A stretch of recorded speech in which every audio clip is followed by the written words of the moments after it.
I finished my degree and I don't know what I want to do. Why not just go big? Because then I'll know.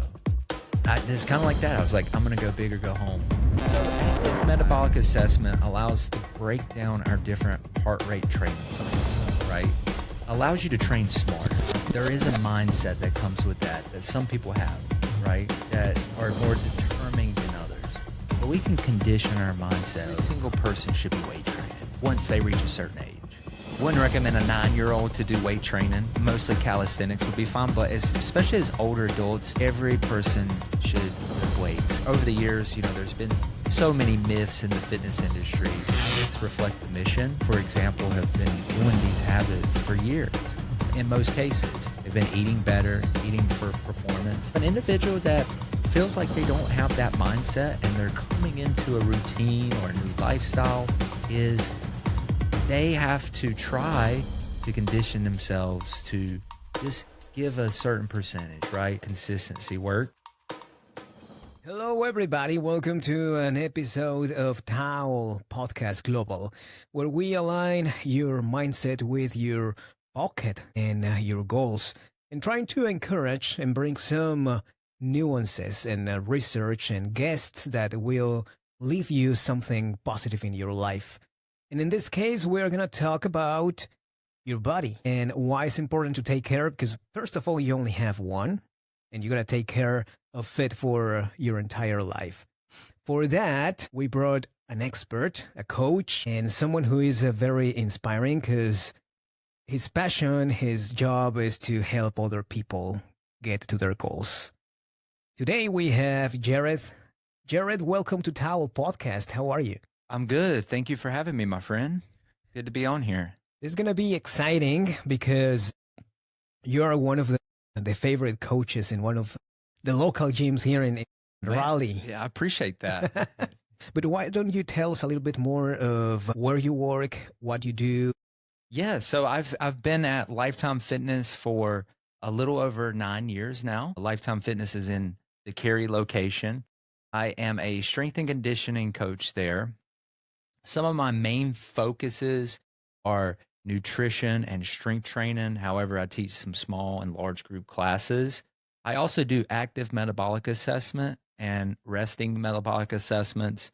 Those aren't as active anymore. We don't do as many, but those are just some of the things I do. A recent role that I've been doing in the last year is actually coaching up-and-coming performers. So new trainers that we get on staff at Lifetime Fitness and Cary, I try to work with them and be a team development manager for them and helping not only inspire them and help them build up their business and allow them to put more money in their pocket, but also teach them to be better coaches, try to be a mentor for them. Yeah. Yeah. So you are not only helping clients, people who go and work out, but also people who are going to help other people. That's right. Yeah. Wow. Yeah, and it's a challenge. It is a challenge because now I had a series of clients for X amount of time and I built up clientele. Now I'm working with probably about 10 trainers that are up and coming to help in performance, to help their business grow, to help them get clients, to help them in more educational needs. Something that you mentioned, that active metabolic assessment, please, can you elaborate? Because I don't know, but it sounds very cool. Yeah. So active metabolic assessment allows to break down our different heart rate training zones, right? So you've probably seen before, you're familiar with the alpha classes. A lot of the alpha classes were based off of zone 1, zone 2, zone 3, or even a zone 4 training day, right? That's just based off the intensity of the workout. Zones go from zone 1 to zone 5. That's just the different heart rate zones for intensity. Walking or low intensity, low impact exercise tends to be around a zone 1. Moderate intensity tends to be 2 and 3. And then your high intensity is zone 4, and rarely somebody gets into a zone 5. But this just, on a educational or knowledge, I would say, platform, it just allows you to train smarter, right? The importance of zone 4 days. Don't get me wrong. It's great to have a good, hard, intense workout, but you really don't want to be in zone 4, zone 5, maybe one time a week, maybe twice, Most of the time, you want to spend your time in zone 1 and 2 and maybe 3 because you're going to utilize and burn more fat. So an AMA test shows you where your zones are through the test and shows you where you need to train more to get your VO2 max up. VO2 is kind of related to oxygen. Exactly. Capacity? Volume of oxygen consumption. Yep. So that is a strong indicator of heart health. So a lot of times I have not done an AMA test in a while. I think the last AMA test I did was a year ago, but prior to doing numerous tests throughout the week, there was actually individuals that would come in that would recommend getting a test, not for their training zones, but just to find out where their VO2 max was. And the reason is because their doctor recommended they get their VO2 max checked to kind of see where their heart health is. So once you get done with the test, age is a predictor too. The older you get, your VO2 max tends to go down. And part of it going down just means you have to work out harder, right? But your number could go down a little bit lower as well. You tend to, when your number goes down, it tends to be like either low performance or age. But this just gives an individual an opportunity to check and see where they're at. It could be in a good category, a poor category, or even in a category that's elite, I would say, in some cases. How about the beats per minute? Is that an indicator of someone's heart health? Yeah. So, tachycardia is a high heart rate, right? Over 100 beats resting. And then, you have heart rate that tends to be, roughly 40, 50, or 60 beats per minute, depending on the individual. When it comes to exercise, one of the biggest things that I say in individuals is heart rate recovery. So working with athletes in the past, collegiate athletes, even some pro athletes, as long as their heart rate recovered relatively quick, they were fine in performance. If an individual is working out, their heart rate gets to 150, 160, 170, and it is just taking a long time to recover and get back down to, I wouldn't say normal, but get into what would be maybe a zone 1. They're probably deconditioned a little bit. So what I mean by that is there's nothing wrong with a high heart rate as long as it recovers quickly. Yeah. I was at some point very proud of my heart rate at rest. Yeah. But I don't, I had no foundation to say that I was proud. What was it? It was in the upper 30s. That's when I was running a lot. That's when I was way lighter than what I am right now. But I was also, and that's very interesting, I was doing a lot of breathing exercises. And I think that really helped me regulate my oxygen capacity. I would have my monitor, like my heart rate monitor at night. And it would be like on the upper 30s, low 40s. Some days I would ask myself if I was dying because it was pretty low. Yeah, that's really low. I'm curious, caffeine consumption, was it lower? I know we've chatted. We're both fans of caffeine and coffee. I try to cut coffee or caffeine off at noon. Just I don't want it in my system. I know some people have it later in the day. Were you still consuming caffeine? Yes. Wow. A lot. So in my culture, we are educated to drink coffee even at night. Yeah.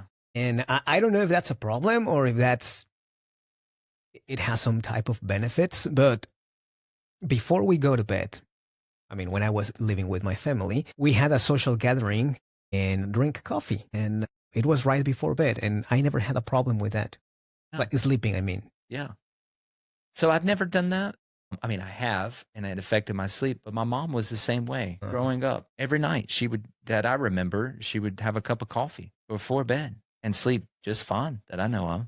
Interesting. And I don't know why, because I for sure react to caffeine. There is some coffee here that gives me really bad shakes. That's why I need to outsource my coffee from different places. Right. In particular single origin coffee, I try to do that. But yeah, some coffees, especially at those big chains of coffee places, they give me terrible shakes. Yeah. I don't know if that's because they have GMO coffee beans. Yeah, could be. That is a thing, right? Yeah. Chemicals in it and pesticides of some sort. I'm sure. I don't know too much about that, but I can imagine it would affect the body in a No, certain degree. That's bad. But let's go back to nutrition in a little bit, because before recording, we were talking a little bit about the terrible foods that we can find out there, which I think a lot of people will be interested to hear about that. Yeah. But how, I mean, I can see there's a lot of knowledge that you have, right? And from different areas, not only related to fitness and nutrition, but also coaching people. You need other type of abilities too and skills to train customers, but also to train people who are going to train customers. That's a very interesting skill set. But how did you get into this fitness world? How did your journey start? So just going back years ago, after high school, well, let's even go a little bit before then. Growing up, I was an athlete. One of my main sports in high school was wrestling. If you don't know about wrestling, wrestling is a very self-driven, takes a lot of determination sport. It's a team sport, but it's also an individual sport. And between the cut and weight and the early morning practices, the long weekend wrestling tournaments, I think it just taught me a lot of discipline. And I had to do a lot of training for that, even in high school. And it's something, as a freshman, I never saw myself doing wrestling. Growing up a basketball player, I didn't really care to do wrestling. But once I got in it, I fell in love with the sport. And I think it was because it was so unique and it took so much willpower. So then I got into weight training. Then I got into some nutritional stuff, very vague. But I started teaching myself certain things in the fitness world to help my performance. And before you know it, it's senior year and getting ready for college. And I had that under my belt in terms of working out and work ethic and cutting weight and building muscle. And I got into bodybuilding. I worked at a small gym while I was in college and got into bodybuilding, had a trainer for myself, and every month, every year, just became more eager to learn more and hungry to learn more. And I saw the progression, I would say. So that made me eager to want to learn and do more. And then it turned into changing my college major for health fitness specialist. Originally, I wanted to go to PT school. I want to be a physical therapist, and due to the difficulty of chemistry 2s and physics 2s and microbiology, which were all great, but I realized that you had to have straight A's. I wasn't necessarily a straight A student. I did enough to get by, but I changed my route to health fitness specialist. East Carolina at the time had one of the best kinesiology programs. So I got into health fitness specialist at the health fitness specialist degree, minored in business, and I was just so eager to learn more. And what's funny about that is, although that was my degree, because my parents and even myself wanted me to get a 4-year degree, I kind of had no desires. I was just going with the motions once I got out of school. Yeah. In school, I worked as a trainer part-time, and then it turned into a fitness director.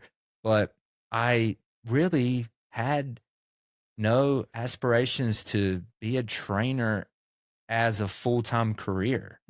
Like I was considering what to do business-wise. I didn't really know. I had no idea, even through my internship. And after finished up school, senior year, I did my internship in San Diego, California. And this is where things kind of changed. I worked with Todd Durkin, which was one of my fitness mentors. Just to give a little background on Todd Durkin, he's at Fitness Quest 10 in San Diego, California. And it was a great opportunity, and I didn't want to pass it up. But I moved to California with nothing, and I lived there for a series of time.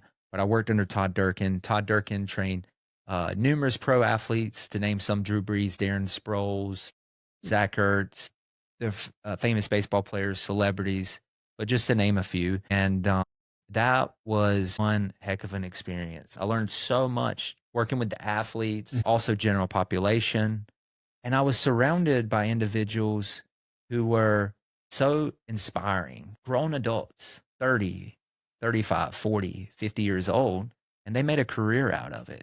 And it changed my whole perspective. And I went with not knowing my purpose and my passion to saying, I think I do want to do this full time. Was there something in your gut that told you, I gotta go to California, or I gotta be with this person? How was that? How did you make that call? Man, that's a great question. I reached a point in my senior year where I knew I needed to grow more.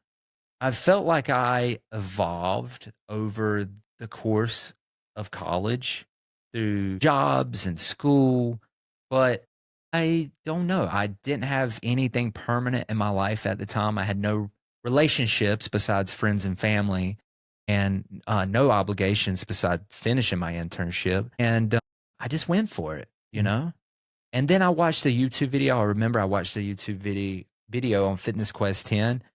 And just like that, I was instantly hooked. I was like, I want to be there. Just the energy and the impact that was made from the videos and what I heard. And then after talking to professors about the experience that would come out of that.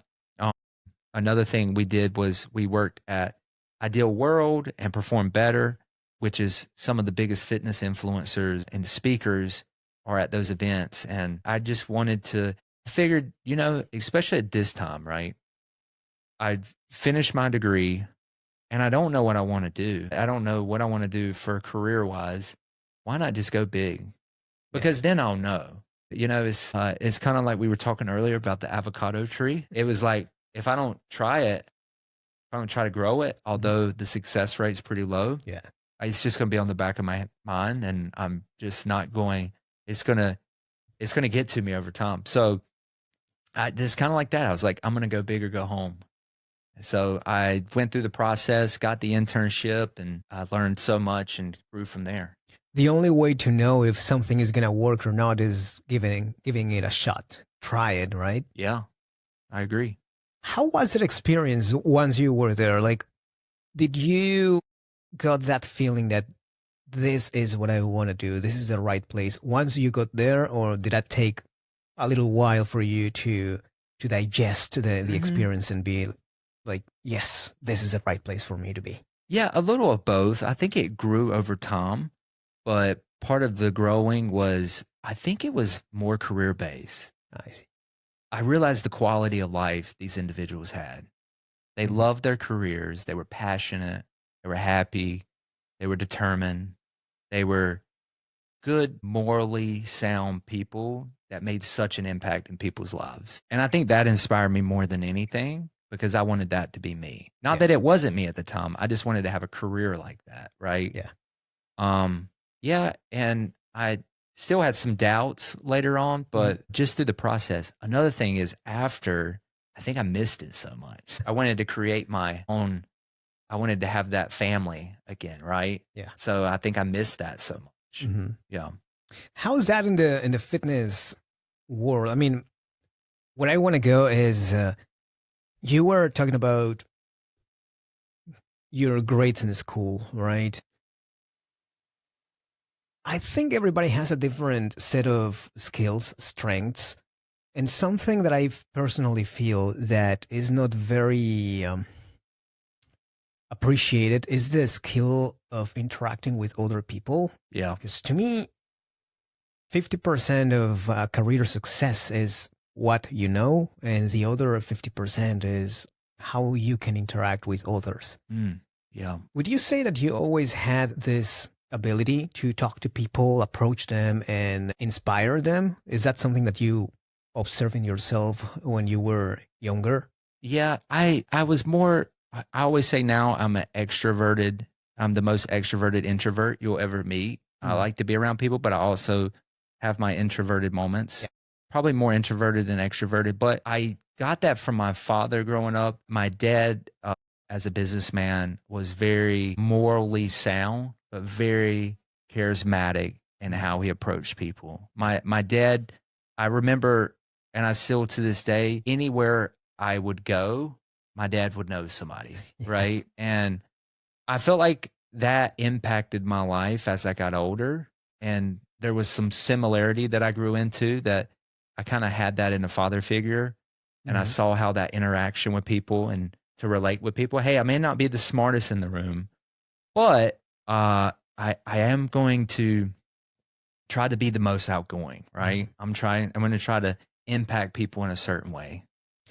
Emotional intelligence is a very hard skill to develop, and social intelligence too, right? And I think when we think about someone being smart, we only think about the analytical side, but the social skills are super important and very hard to master. That's true. I feel that in your profession, in your job, that's kind of very important, right?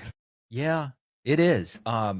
You mentioned analytical. I feel like in ways you have to be analytical or just educated on the portion of that. I always say in the fitness industry, a lot of the new hires that come, or new coaches or new trainers, people don't care how much you know until you show how much you care. Yeah. Right. And, you can have a master's degree or a doctorate degree. That's great. But you have to relate to the people, the clients, the members in a certain way and show that you care, or, it's not going to be the same. Right. And it doesn't build that relationship. So, yeah, to go off what you said, that social aspect's important. Yeah. I don't want to get into dark topics, but I think social media is making us very socially awkward in person, Yeah. Because I feel that we don't know how to communicate if it's not through a meme, emojis or text messages. Yeah. Or now AI. Yeah. It's right around the corner. I mean, it's here. It's not even around the corner. It's here. Yeah. Yeah, I agree. And I think, we're on the podcast. I'm on your podcast, and it's great technology. But I think something I've done in the last 6 weeks is I've tried to control technology and social media, meaning I still use it. I'm still on it because I do understand the importance. I just try to limit my time scrolling. Yeah. And there's so many things that I could read or do and benefit my time a little more. So I try to teach myself, but it's just like the workouts or eating right. It's habits. Yeah. They're hard to break, I think it was a documentary, and they were talking about the habits of different species before going to bed. And there was a set of birds or was it monkeys? I don't know. It was an animal. Monkeys or birds. It could have been either one. Yeah. I know they are not close. Yeah, right. But before sleeping, around sunset time, they make a lot of noise. And it's insane the amount of noise that people can hear when they are close. I think it was birds. And someone was giving an explanation or trying to assimilate that in how we as humans interact. They were associating that noise with a social interaction, kind of releasing or telling another person the story of what happened throughout the day. Interesting. And right as the sun is gone, they go to bed. And I felt so identified because when I was growing up in Mexico, that is exactly what we used to do. We didn't watch TV. We didn't have phones back in the day, not smartphones, I mean. And we would drink coffee, talk for a little bit, and then go to bed. Yeah. And I didn't realize how healthy that was until I started scrolling at night and, getting absorbed by technology. 2 hours later, it's 2 a.m. Yeah, exactly. Yeah. Yeah. That's interesting. I mean, I feel like there's so many different studies and reportings on that stuff. I think, and it's so hard to do, I've done better at it. I try not to watch a lot of TV. It's sports season. I'm a football, baseball fan, but I find myself sleeping so much better when I just wind down and try to read a book. Oh, yeah. And I don't even I put my phone away. Just put my phone away before bed. At least 30 minutes, I sleep so much better. I mean, it does work, but it's hard to do. We depend on it so much. And now I've seen some ads talking about how they train you to control your dopamine. Dopamine is, this neurochemical that causes that urge to go and scroll on social media. And they call it like a dopamine detox. It's interesting, but I think it's important for people to understand how to develop that discipline and maybe not pay thousands of dollars for a dopamine detox. And this is very aligned to the type of mindset that we can develop, right? And with that, I wanted to explore the mindset of performing or the mindset of athletes, right? Because I think they have a unique mindset because they need discipline for working out, waking up early, going to the gym. But not only that, also choosing the things that we are going to eat, right? What has been your experience talking about, in terms of the mindset of an athlete? Habits always reflect the mission and what you're trying to achieve. So going further in detail with that is a lot of the habits that are in place, just in comparison from a sedentary person who's looking to make some healthier lifestyle choices or an athlete, is they've been doing it a long time. You know, they grew up doing it. So the mindset is quote unquote easier for an athlete because it was a habit when they were young, right? It's like certain habits that we developed when we were younger. You know, they're conditioned in most cases to work out X amount of time. They're conditioned to eat a certain way for performance for a series of time. So in comparison to the mindset of a person who's getting into a routine, I would say the biggest thing is start with small habits that are going to in turn turn into bigger habits over time. There's a specific type of mindset that either athletes have and maybe some people think that they lack. Maybe they will think, oh, like they are professionals, they get paid for working out. I don't think I can get to that level, right? I'm too old to develop new habits. I'm too busy to work out. But do you think someone requires a specific mindset to get into fitness, to start working out, or to accomplish a goal of either becoming more flexible or decreasing pain or reducing fat? What do you think about that mentality that we... I think that there is a mindset that comes with that some people have, right? That are more determined than others. But we can condition our mindset over time, right? What one man can do, another man can do to an extent. I can't be Tiger Woods on the golf course. I just never will, and I've accepted that. But there are certain things that I can condition myself to be better at.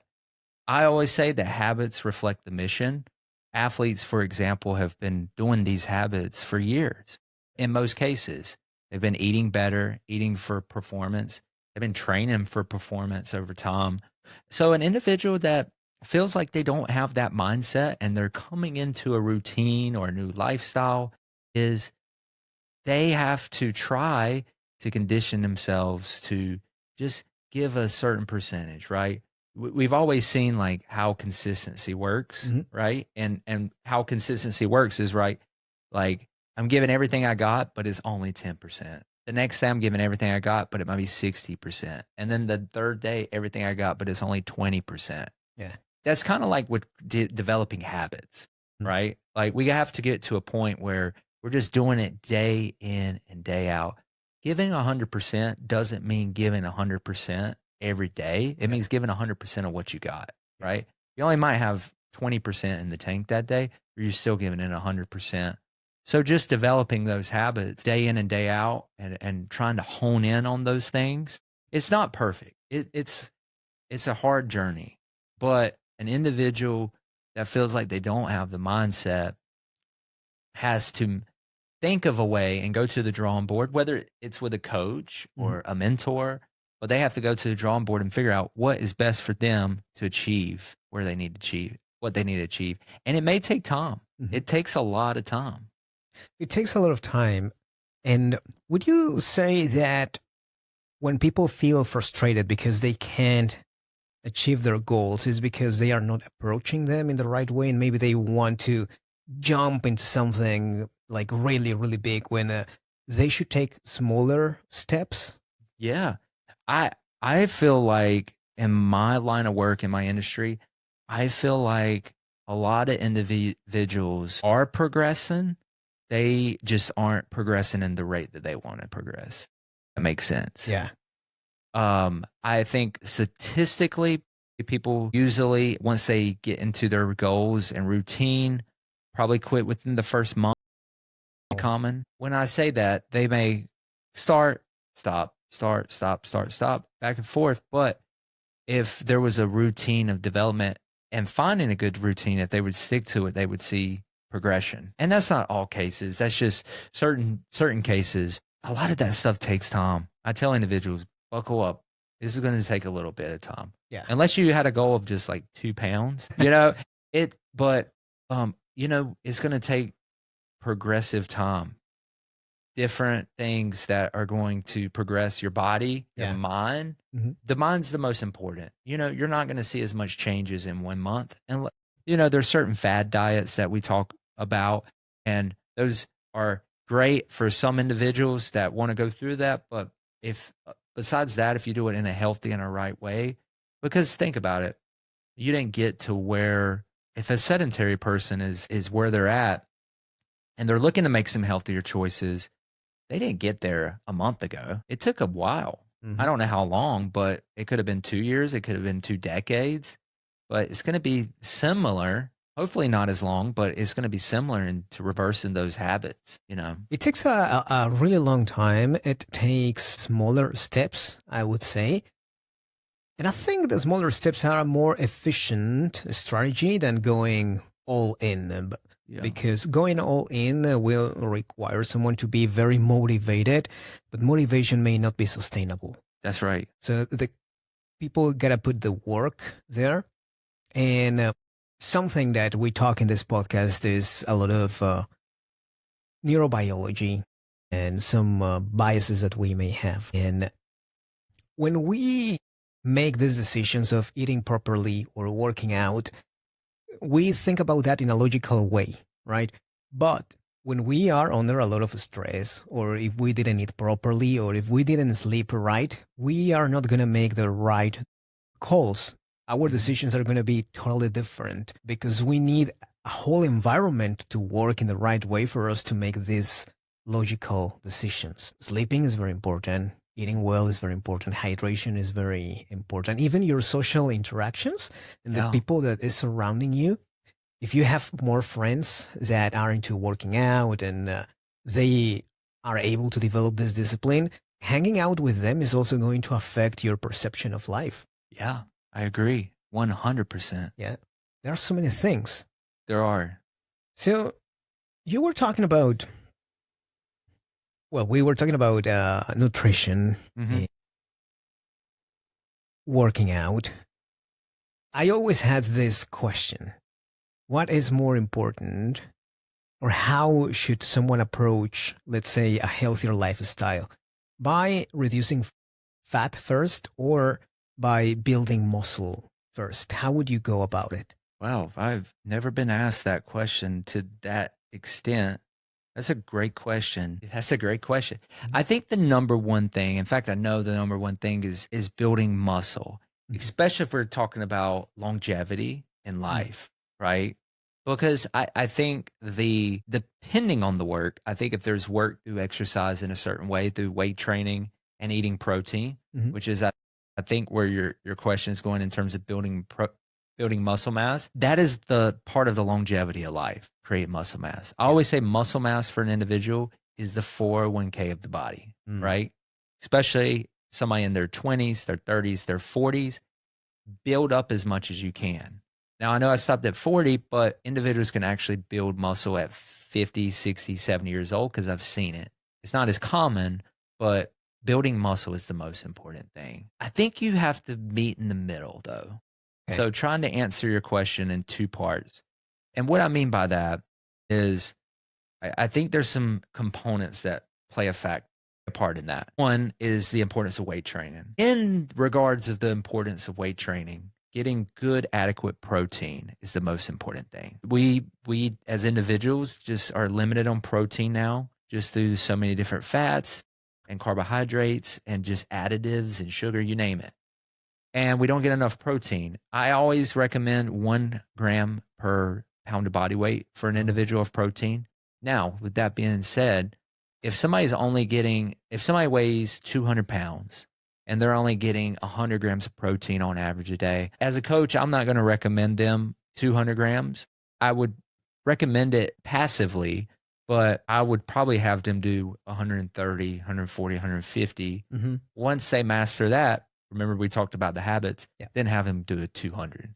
Get into the routine of trying to get a little more protein in. And in those regards to calorie deficiency, like having lower calories, that's where along with it, I wouldn't make it the main part. I would have an individual get started with working out, getting proper protein, getting a good amount of fiber in their diet where it's nutrient dense, and then worry about the calories. When you say good protein, is that talking about the amount of the quality or where it's coming from?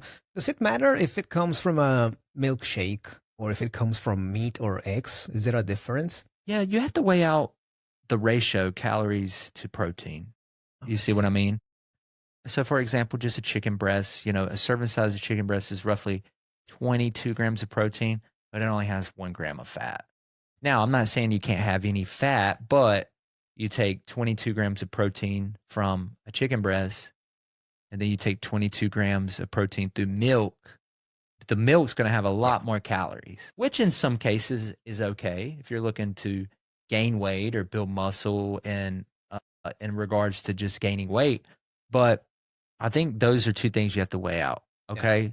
Where am I at with my protein? Like, okay, I got to get my protein in, but I also, to the other part of your question, I'm trying to limit calories too. Yeah. So keeping that.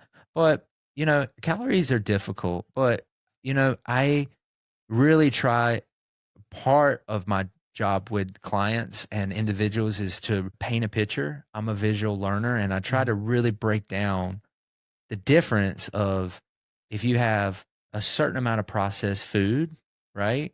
And then on the other side, you have a couple blueberries, a banana, a cup and a half of Greek yogurt, and maybe some oats, right? And you compare all the macronutrients. Probably I can argue the processed food you're going to be hungry in an hour. Whereas if you eat the whole good quality, high nutrient dense foods, higher protein, higher fiber, it's probably going to satisfy you longer. Yeah. Right. And it's probably got better macronutrients. In fact, I know it does. But yeah, that's something to consider when it comes to nutrition aspect. How about the time when you eat protein? Does it matter? Because I've heard that it's recommended to get the protein right after you lift weights, for example. In some other cases, someone else told me like, no, it doesn't matter. It's more about the total content or the total grams of protein you intake during the day. What do you think about that? Yeah, there's a couple different studies out. And I don't think really out of the studies that certain exercise scientists haven't come to a verdict yet. I always recommend getting protein after a workout. And part of the reason is I feel like protein synthesis is at its highest. But besides that, most individuals that I've encountered and worked with have a really hard time getting enough protein in their diet. And after a workout is a perfect time to add 30, 40, if not 50 grams of extra protein just to get it in their diet, if that makes sense. So I use that as a crutch to get more protein in somebody's diet. And I use it for myself too, that, hey, after this hour workout, I'm exhausted, I'm fatigued. I probably didn't eat. I probably ate an hour, hour and a half, maybe 2 hours before this workout. So I'm getting kind of hungry again. So I use that opportunity to get another protein. Yeah, getting the right amount of protein or enough can be challenging sometimes. It's very challenging. Yeah. That's why I recommend shakes, good quality shakes or collagen peptides. I'm not a fan of a crazy amount of supplements, but I do feel like sometimes it helps us out with our busy schedules. I'm very big into a lot of fruit, a lot of vegetables, a lot of good quality proteins, but I know how hard it is, and you got to get your vegan protein or your whey protein or whatever source of protein it is through shakes. Yeah. And you have to add that in because it can be difficult at times. I wanted to check again on the weight training. You're not the first person that tells me that lifting weights, building muscle is very important. But why is it important, and what's the type of person that should be lifting weights at which point in their life? Every single person should be weight training once they reach a certain age, right? I wouldn't recommend a 9-year-old to do weight training. Mostly calisthenics would be fine, but especially as older adults, every person should lift weights. Over the years, there's been so many myths in the fitness industry. I'm too old to work out. I don't want to get too bulky. And a lot of those are myths. The individuals that work out throughout the week, throughout the year, are going to see the most progress in, we can argue, bone density and muscle mass. Earlier, I talked about, in terms of investments, you think of it as the K of the body. Yeah. Sometimes you don't really see the benefit of what you're doing when you're 50, 60, 70 years old and you're doing X amount of weight training throughout the week. But really and truly, especially on a female perspective, your chances of getting osteopenia or osteoporosis are really low. And you're limiting that. You're fighting against it. It doesn't mean you won't get osteoporosis. For a female, it's really common for females once they reach a certain age. And that has to do with the bone density, right? Yeah. Limiting bone density. Bones are fragile at that stage, even at like osteopenia, right? But weight training, and I've seen it. I've seen reportings through myself as a coach, but those numbers change drastically through weight training, right? And that's just one thing, right? We look at scarpenia, right? And that's rapid weight loss. We talked about our dads, and we talked about in terms of losing muscle mass. I know I talked about my pops earlier about losing muscle mass, and part of that can be like through scarpenia. And that's just from not doing enough weight training as we age. And we hit a certain age where we just have that rapid weight loss. And it's not necessarily a good weight loss. Yeah. I've been encouraging people, my dad too, to start lifting weights. And also friends who have some type of arthritis or, bone related problems. So I heard that building muscle really, really helps. Yeah. And I heard, I don't want people quoting me for what I'm going to say, but I thought I heard someone telling me that, in particular for men, building muscle on the lower side of the body, aka the legs, right? It's comes with a very interesting effect on neurological health too. What's the relationship? I don't know, but I want to look more into that because that sounded weird. Yeah. But somehow kind of I could see some relationship there. Yeah. I will come back to the audience on that because I think it's interesting. Well, I don't know much about that portion, but in regards to that statement, training and having strength in your legs pays dividends. And it's amazing what all it impacts. And one of the things I know it impacts is glucose in the body. So that's one thing with individuals that may have higher glucose or their A1C is high, is the importance of leg training. Because based off our glycogen stores is all in the muscle, right? And most individuals that I've seen in reportings that train legs hard, now the hard differs, right? Their difficulty differs for each individual, but their numbers on their A1C or their glucose tend to be lower through good weight training, So you take out the medication, of course, diet and sleep, that makes an impact, right? But when they add proper weight training, probably 2 to 3 times a week, the number that tends to go down over time is amazing.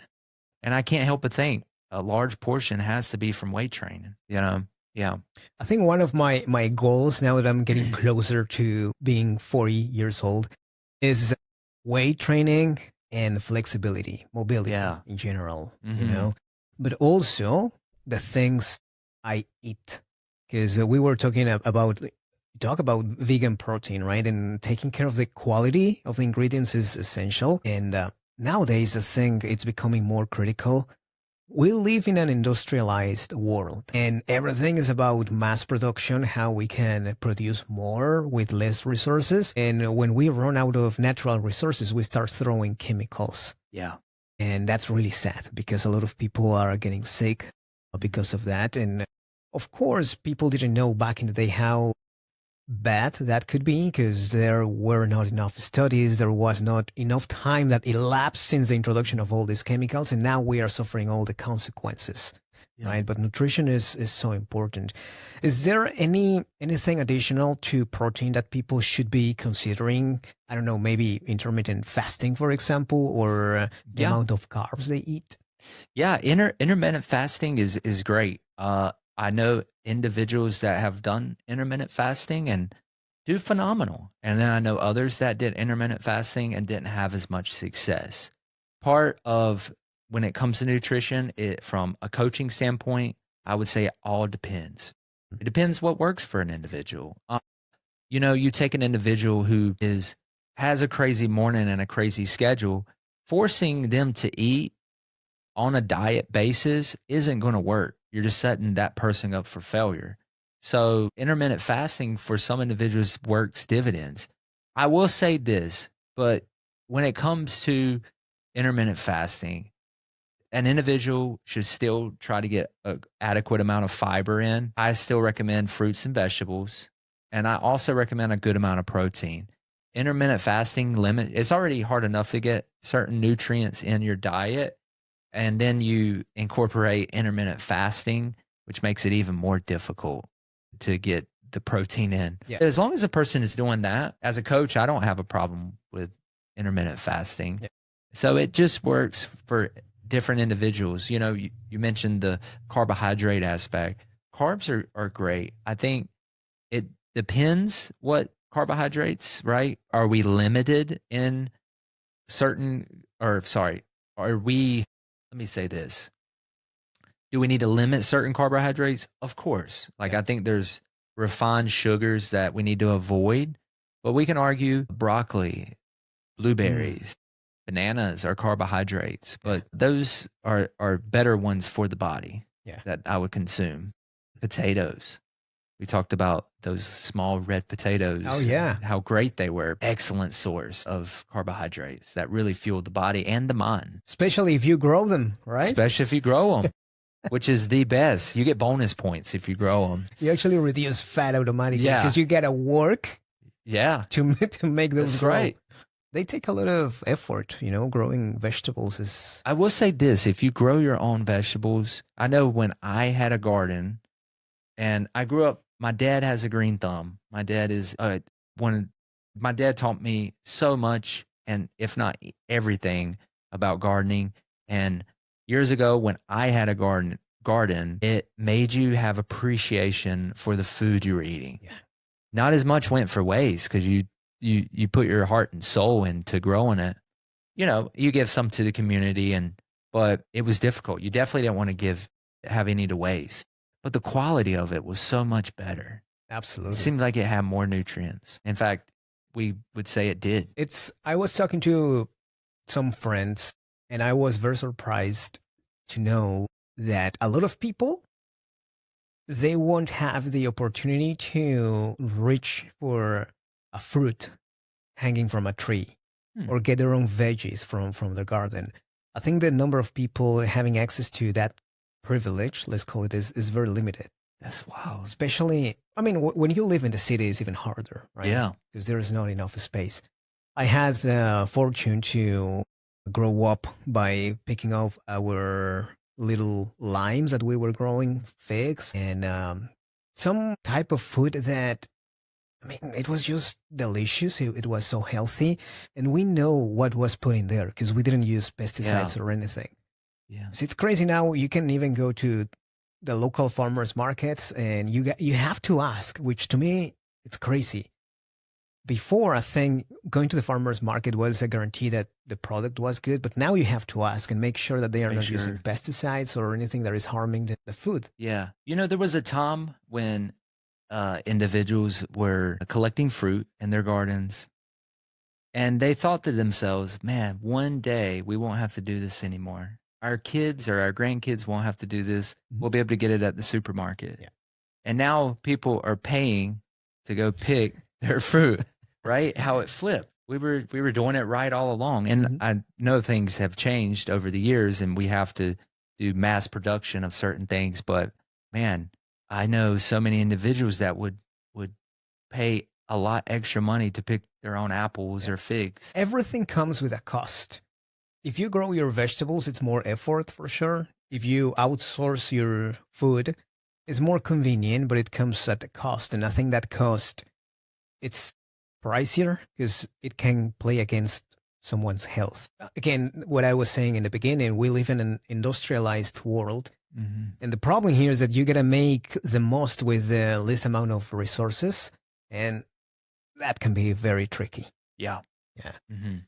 So, Jared, we have been talking about a lot of very useful things for people. Are there any particular remarks that you want to highlight? Do you have a specific or special announcement, advice for people, anything else that you want to share with the community? Yeah, I don't have too much, but I think some of those things I would like to add, especially when it comes into the fitness world. We have so many different philosophies on approach of health and fitness, but the most important thing is keep it simple. Whatever you're doing, if you're just getting into fitness, keep it simple. Make a couple small habits, a couple of small goals that you weren't doing before, master those and build on those daily. It could be as simple as working out 2 times a week, whereas before you weren't doing anything. 50% of something is better than 100% of nothing. So making those small goals and just building on that over time. And the importance of having a coach too, I would highlight. Yeah. Because I've seen a lot of people trying, but not taking care of their posture. Yeah. And that can be dangerous too. I think it's very important to have someone with the right knowledge that can guide you through that journey. Yeah. Because I injured myself not knowing what I was doing, and I know it's painful. And you do. It's a professional, right? It's like hiring an accountant to do your taxes when they get complicated, or a CPA.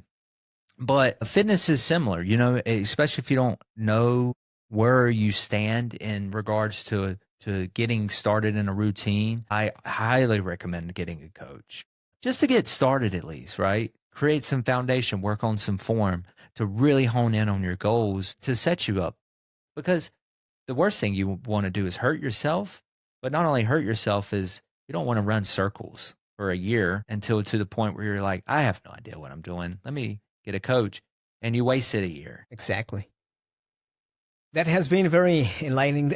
There were so many things that I didn't know. Thank you so much for being here. Yes, I loved it. Thank you for having me. Just a random question. What's your favorite vegetable? Vegetable. I like potatoes. Yeah. I'm more of a starchy. Brussels sprouts if they're cooked well. But something I eat more of anything right now, seasoned the right way, is probably broccoli. Yeah. Especially if it's seasoned the right way. Yeah. Salt, little pepper, cooked in the oven or air fryer is perfect. Cooking is another skill that I want to develop. Yeah. That brings people together for sure. It does. My fiance and I, we love to cook. We love to cook. We try to do it all throughout the week if we can. The food is so much better for you than going out, right? It tastes good, but we don't know what all they put in. And it's bonding. You get together and fellowship with friends and family and one another, and you can kind of slow down a little bit. Cooking, there's just many benefits that you know what's in your food for the most part, and it's another way to get together. Absolutely. Yeah. Thanks so much, Jared, and a shout out to your fiance and your dad, because you talk about them. Yeah. And I think being appreciative of people who are around us is always very important. So I always try to incorporate more than the people who are sitting here. I mean, I'm very grateful that you're here, but I'm also grateful and I'm really happy to see that you have great company, that you have learned a lot from your dad. Those are invaluable lessons, and that you have a fiance who enjoys cooking with you healthy food. Yeah. Thanks so much, Jared. Thank you for having me. Really appreciate it. And just one last thing, where can people find you? So they can find me a few different places. They can find me through social media at coachjb.cpt, through my Instagram. They can also find me at Lifetime Fitness and Cary. So if you're looking at gym or you're looking coach, come see me at Lifetime Fitness and Cary. Perfect. Thanks so much, Jared. Thank you, everybody, for being here. And this was TAOL Podcast. I'm Gabbo. That was Jared. See you next time.